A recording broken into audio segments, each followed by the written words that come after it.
जंगी शाही मां अव्हांखे ख़बर ॾींदा हलूं। मोहम्मद शफ़ीक़ जोखियो जे रिपोर्ट मुताबिक़ ठठे जे इल्मी अदबी सियासी समाजी ऐं क़ौम परस्त धुरनि वफ़ाक़ी ऐं सिंध हुकूमत तरफ़ां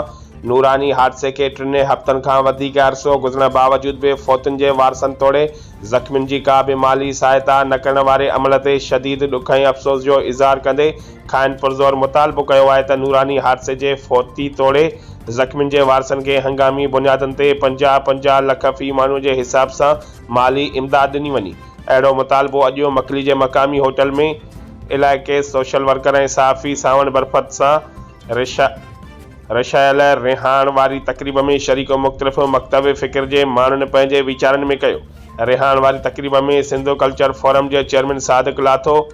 सादिक लाखो, वहदत नेटवर्क जे निगरान मोहम्मद इब्राहिम हेजब, सिंधी अदबी संगत जे ग़ुलाम नबी ज़हूर, जसकम ज़िला ठठे जे सदर बाबू खुश्क, जीए सिंध तहरीक जे मरकज़ी रहनुमा मौलाना रावल किरनानी, सिंध तरक़ी पसंद पार्टी तालका ठठे जे सदर साहिब खान समो, सियासी अॻवान अज़ीज़ बरफ़त, सिंध कल्चर फोरम जे अॻवाननि मोहरम अली पंवर, वडेरो मोहम्मद शरीफ जाखरू, क़ौमी कारकुन कामरेटो अली मोहम्मद बिरोही, शहजाद लाशारी पुरत, मज़ामत तहरीक जे मदद अली मीरजत, नौजवान सहाफ़िन एबी शोरो, मुराद ख़ासकेली ऐं ॿियनि शिरकत कई ऐं सावण बरफ़त खे